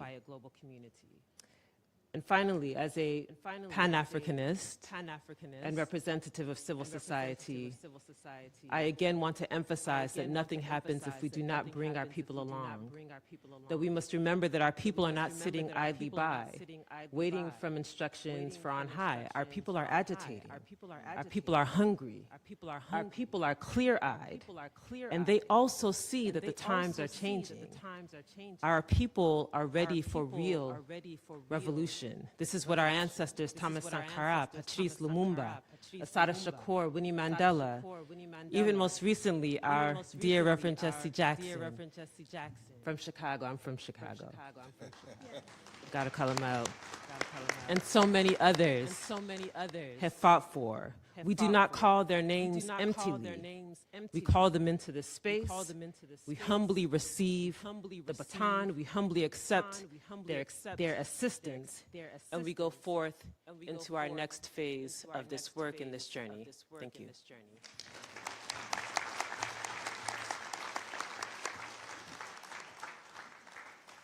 Thank you, colleagues. We do need to decolonize time, but we only have 20 minutes left. So I will ask very humbly if we could try and keep our remarks to 5 minutes each so that everybody will have an opportunity to speak, because we have 3 respondents left. And of course, we also have Justin Hansford, who did not get to speak earlier. So if we can try and just keep that time until time is our own, let us do what we can with it. So I will then ask Professor Vereen Shepherd, who is a leading voice and force within the reparations movement, a trailblazing historian, and a member of CARACOM. Please take the floor and speak to us about what CARACOM and its 10-point plan has meant for a reparatory justice vision. Thank you very much, moderator. Your Excellency, John Dramani Mahama, President of Ghana, other Excellencies, representatives of states, including all CARICOM ambassadors, heads of agencies and UN mechanisms, members of reparations commissions in the room and following online, fellow panelists, members of our important NGO and civil society community, friends all, greetings. As we are still in Women's History Month, as the education system does not always focus on the enslaved abolitionists, and responding to Professor Morgan's focus on the gender dimension of chattel enslavement, I start by saying thanks to the revolutionary women like Jenny, Eliza, Jane Whittingham, and James Katamba and Francis Duncan, all punished either through hanging or deportation for their role in the final emancipation war in Jamaica in 1831-32. I also reflect on the fact that yesterday, March 23, marked yet another anniversary of the arrival in the USA, New York specifically, in 1916, of Jamaican Marcus Mosiah Garvey, that great Pan-African who founded the Universal Negro Improvement Association and African Communities League, and who illuminated a path of pride, justice, and global African unity. I've also been asked, as you've heard, to respond to a specific issue, the ongoing conversations around the CARICOM 10-point plan as a living political project, its rationale and justification of a sample of its demands, as well as on references to the world-breaking nature of the transatlantic trafficking in captured, stolen, and enslaved Africans.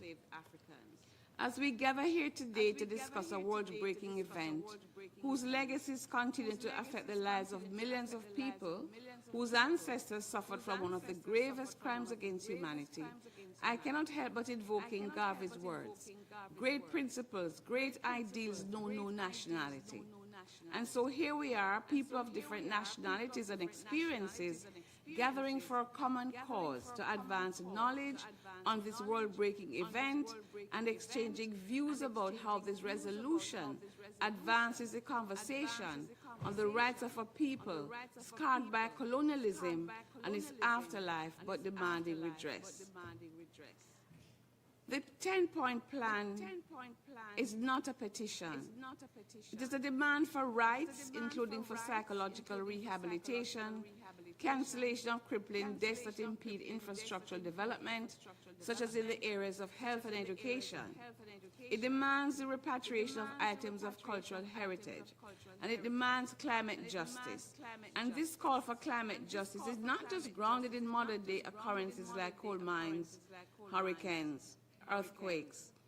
It goes back to the period of plantation construction and the degradation of the physical landscape for such plantation construction.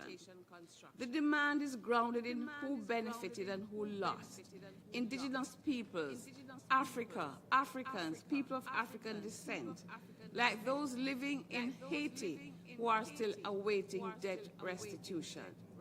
In the end, the 10-point plan is a blueprint for justice, justice for historical wrongs and continuing harm, for legacies that manifest in gender-based violence, economic underdevelopment, and anti-black racism and racial profiling. The overarching objective of the CARACOM reparations movement is to achieve material, social, and financial reparatory justice for sustainable development in the region.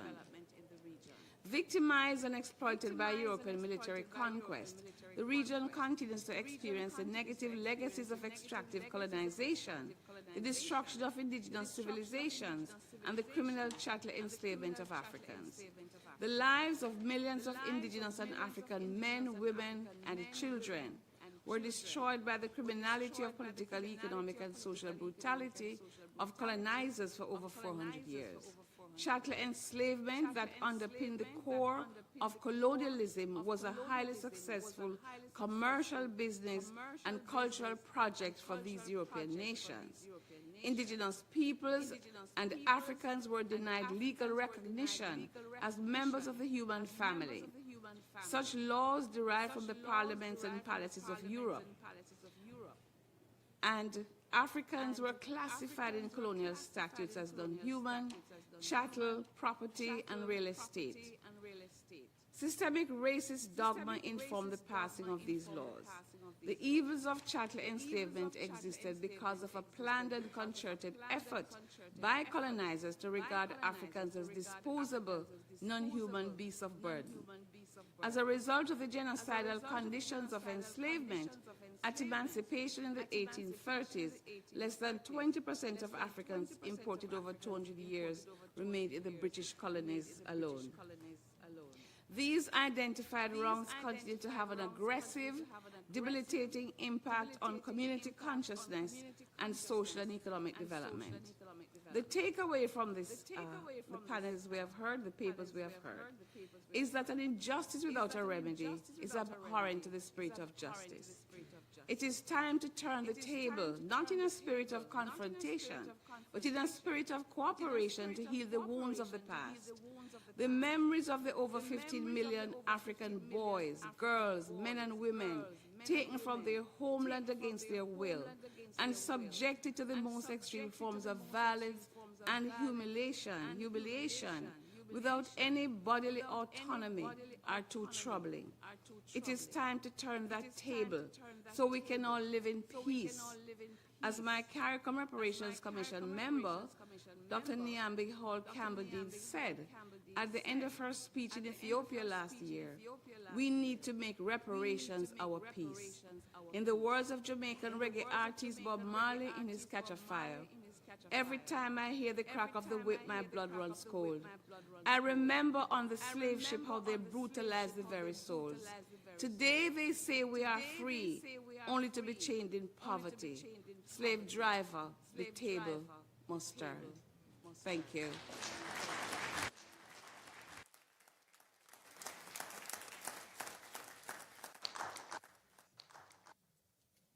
Thank you, Professor. Next, we have Black America's Attorney General, Ben Crump, who has been listed amongst Time 100's most influential people in 2021 and has represented the families of Trayvon Martin, Breonna Taylor, George Floyd, Tyre Nichols, and Henrietta Lacks, and secured $626 million for the residents of Flint, Michigan. He brings to this panel the question of what enforcement actually looks like. Thank you. Yeah. Thank you, and good afternoon. As Black America's Attorney General, a title conferred upon me by my mentor, our civil rights leader, Reverend Al Sharpton, and other Black Americans. I would like to say thank you to President John Dramani Mahama for your visionary, courageous leadership for all of the descendants of Africa on our journey to reparations, justice, and economic renewal, building a shared future. I have but 5 points to make a concise argument. The first point is that we are at a pivotal moment where reparations are not just moral conversations, but global economic imperatives. Point two, the historic justice cases that we have embarked upon, that being Malcolm X versus the United States agencies, Henrietta Lacks versus the international pharmaceutical community, and Tamara Lanier lawsuit against Harvard University. These cases embody the 5 forms of reparations under international law, that being restitution, compensation, rehabilitation, satisfaction, and guarantees of non-repetition. As Minister Samia Abakwa, the Minister of Foreign Affairs for Ghana, and I discussed last evening, we have an opportunity to transform the transatlantic slave routes from Africa to the Americas, from African graveyards to economic resurrections. Point three. With our model of reparations through litigation, we endeavor to evolve from justice from courtrooms to global frameworks for the entire diaspora. Point number 4, using case specifics. Henrietta Lacks was a black woman in 1951, Professor Hansford, who was immortal cells were taken without her consent. As you all know, Henrietta Lacks was the first person in the course of human history whose cells were able to survive outside the human body. Not only did they survive, but they replicated every 24 hours. Her cells, her HeLa cells, became a major pillar for the multi-billion-dollar international pharmaceutical industry. And her black family never received 1 red cent until we filed the lawsuit in the federal courts of Eastern Maryland. And I point that out to say that the federal judge found something very important in her holding, because just like slavery was an unjust enrichment, the pharmaceutical companies all achieved the unjust enrichment from this black woman's cells. And the judge ruled that an unjust enrichment claim, because they always say, well, it wasn't us. It was our great-grandparents. It wasn't us.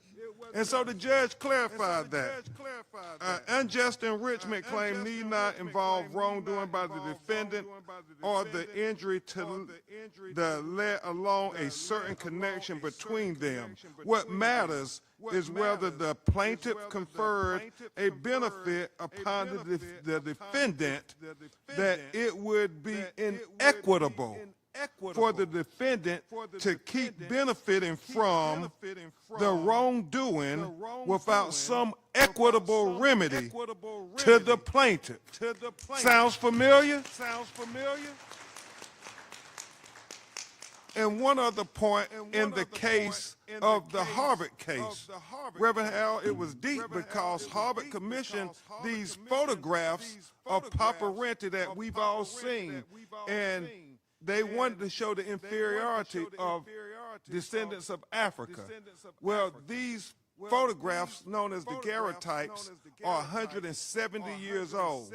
Some of the earliest known photographs in the history of the world still in existence, and they're worth about $100 million. Well, Tamara Lanier, a black woman, sued Harvard. We sued Harvard on her behalf to reclaim those photographs, and so give all glory to God that last week we transferred those photographs to the International African American Museum in Charleston, South Carolina. But the Massachusetts Supreme Court said this, President Mahama, and I think it's germane to the arguments that you make before the United Nations. The case went all the way to the Supreme Court of Massachusetts, and what the court recognized is something we cannot ignore, that institutions cannot separate themselves from the harm that they helped create, and that harm does not disappear with time.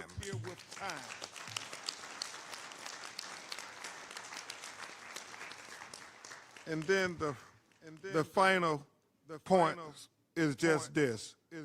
Global alignment calls for reparations to evolve from moral arguments to economic architecture. I say, sisters and brothers, justice still delayed is not simply justice being denied, but it is justice being actively resisted by present-day actors. And just as these present-day actors are unapologetic in their white supremacist beliefs, sisters and brothers, we must be unapologetic defenders of black life, black liberty, and black humanity. And it starts with this resolution before the United Nations. Thank you.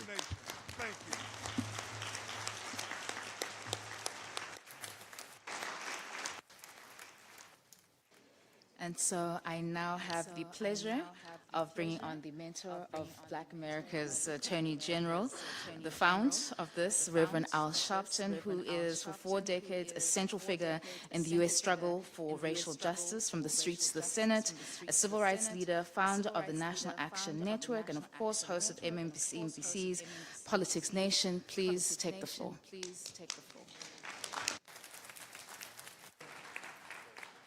Thank you very much. Let me start by saying that I'm going to be very personal in the sense that I came to the UN 30-some-odd years ago with a great African leader.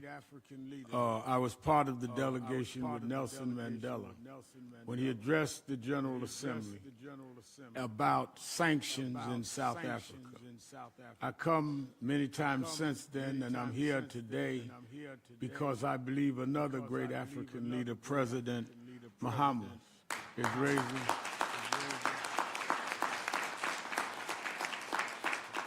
is raising an issue that is very important and personal to us. As Attorney Crump has said, we have fought on many cases, and we have, I'm doing a eulogy tomorrow, day after tomorrow, of a young man killed in Hartford, Connecticut. But all of these are just examples of a systemic problem that has not been dealt with. We can keep running from incident to incident, but if we do not deal with the underlying systematic problem, and that is that there are those that feel they have the right and the supremacy over other humans, and they will never be held accountable for it and never pay for it. This resolution is an attendance sheet on what nations stand for what.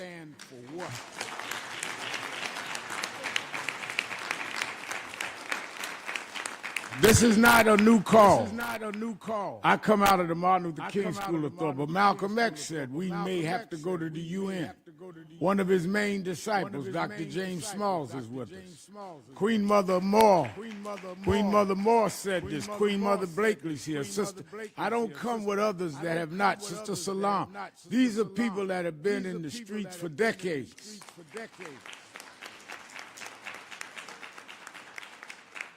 And State Senator Saunders, all of us, but many of them preceding me.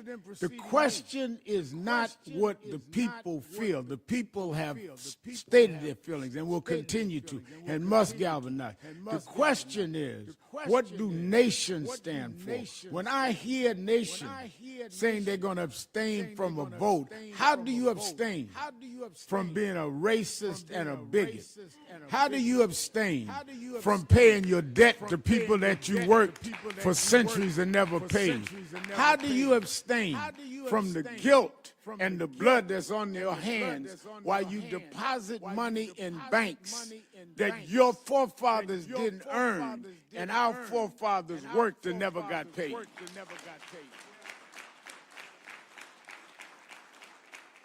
Your Excellency, I say it's personal because in 2007, a reporter came to me from a local tabloid, the Daily News, and said that they were doing something around Black History Month in America. And they wanted to do a trace of our family tree. I told him, fine with me. He said, I'll be back. He came back with another reporter. He said, do you know your great-grandfather?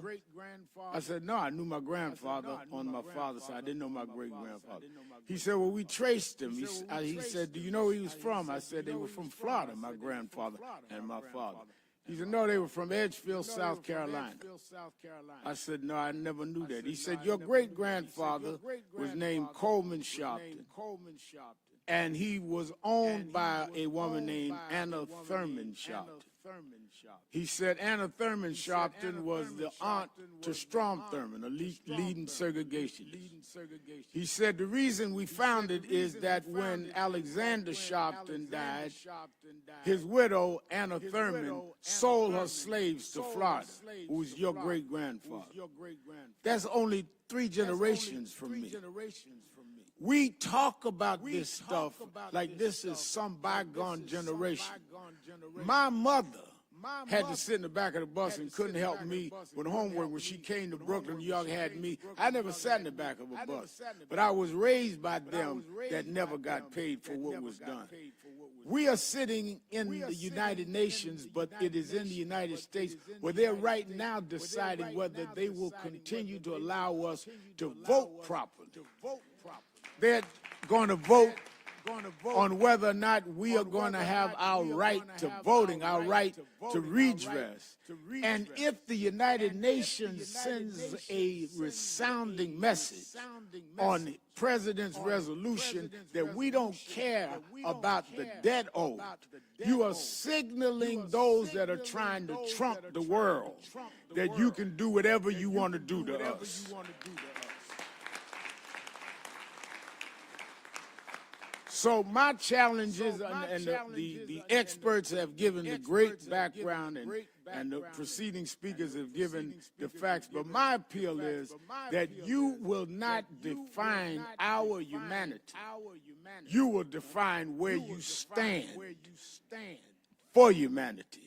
When you vote for your nation, history will record that after the genocide perpetrated on people, after the worst form of abuse that we've seen in terms of the slave trade that is in this resolution, that if your nation would authorize you to either vote no or have laryngitis and act like you can't speak up at all, then you are co-signing this brutal form of slavery. There will be nobody that will duck being called on the carpet tomorrow. Either you stand for justice or you sit with the unrighteous. Either you stand.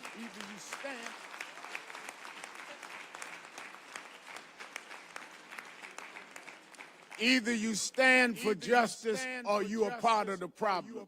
Either you stand for those that want to be free or you're just as bad as the slave masters that held us bondage. Thank you.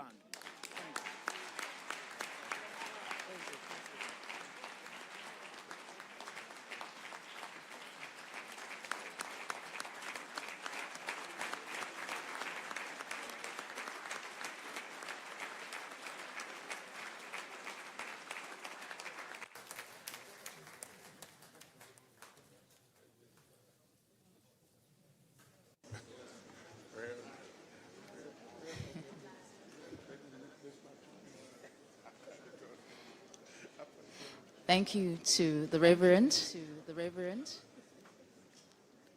for sending us off home in the right way.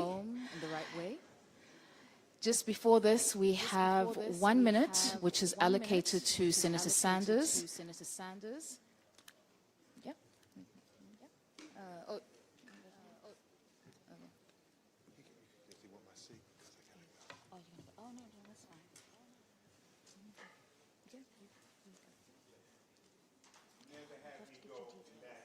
Reverend Sharpton, please.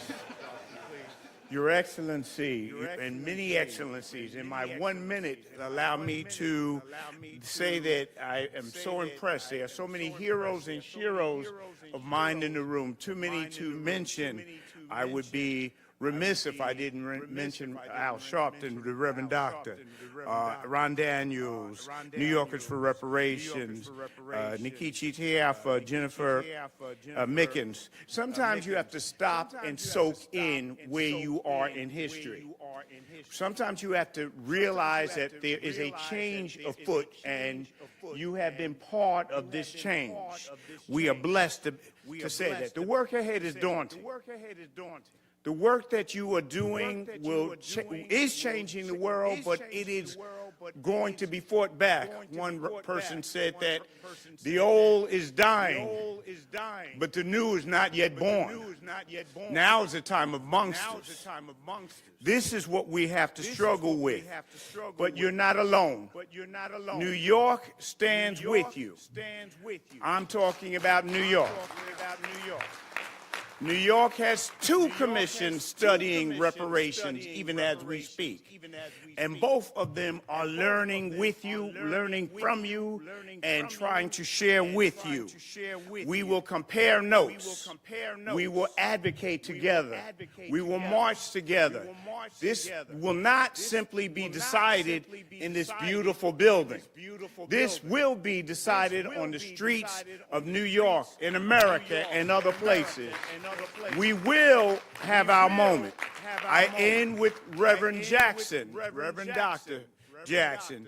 He said that we need to go from aid to trade. And of course, we need to go from charity to parity.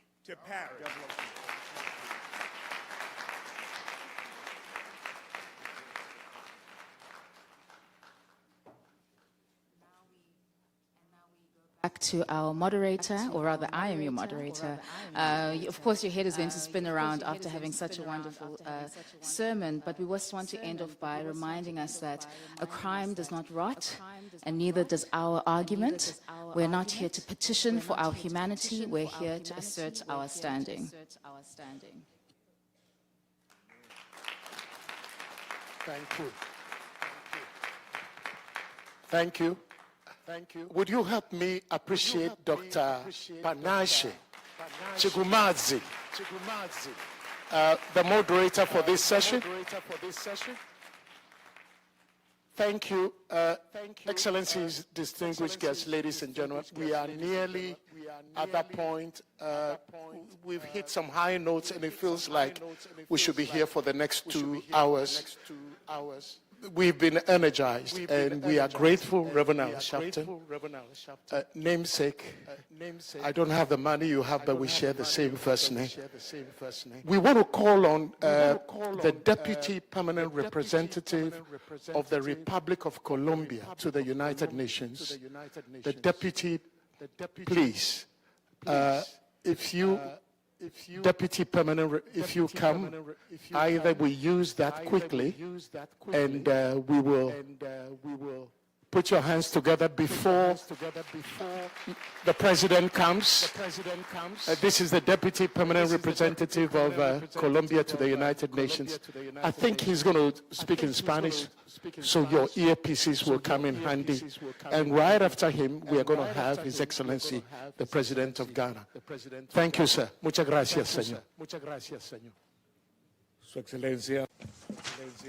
Excellencies, distinguished delegations, distinguished panelists, Excellencies, distinguished colleagues, the government of Colombia thanks the government of Ghana and His Excellency President John Dramani Mahama for convening this event and applauds the proposed declaration that has been introduced as an initiative that Colombia fully supports and which we believe is necessary and timely. Our country has decided to support it as part of an external policy committed to the demand for the rights of people of African descent and the recognition of the historic impact of the transatlantic slave trade and racialized slavery. This discussion, as we heard today, comes at a time when, paradoxically, some certain sectors of the global debate seek to minimize or even make invisible the persistence of racism and its historic roots. For millions of African people of African descent, the history of the transatlantic slave trade is a historical turning point that defined destinies, reconfigured continents, and left scars that continue to condition people's lives. In Colombia, these memories are not something foreign to us. They are part of our identity, of our combat, and of our commitments. This is why it is fundamental to educate people on the past and strengthen multilateral mechanisms that make it possible to address the structural causes of racial inequality.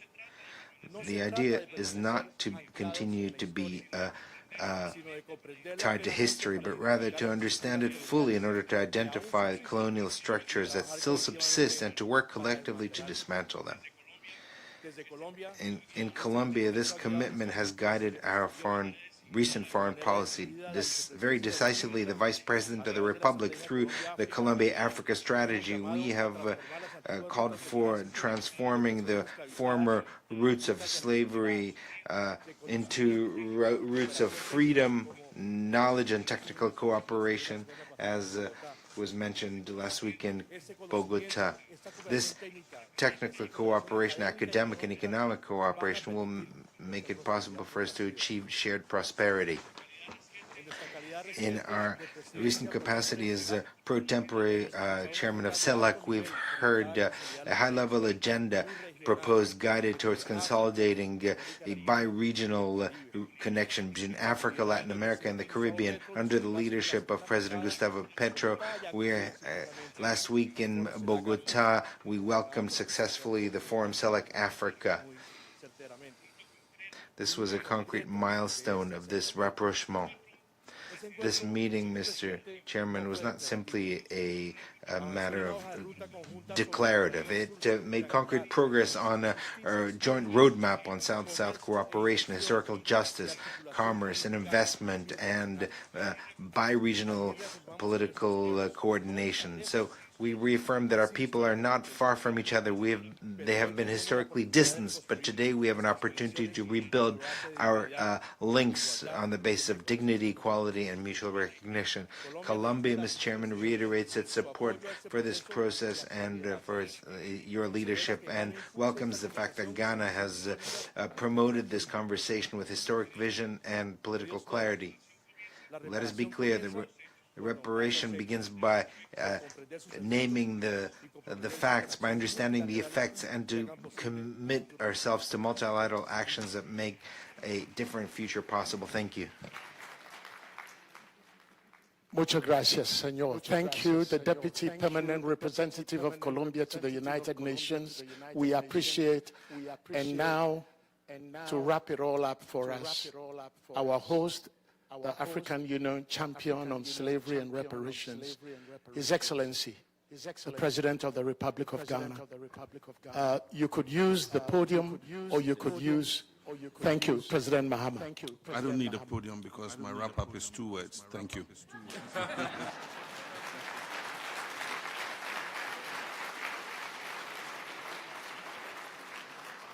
On that note, we want to say thank you, shukran, obrigado, gracias, nagode, asante. Please, on the 4th floor, in the delegates' dining room on the 4th floor, provision has been made for some refreshments or even more in the delegates' dining room. You are invited there. If you are invited somewhere else, please follow that protocol. Thank you, and thank you. May God bless us all. Thank you.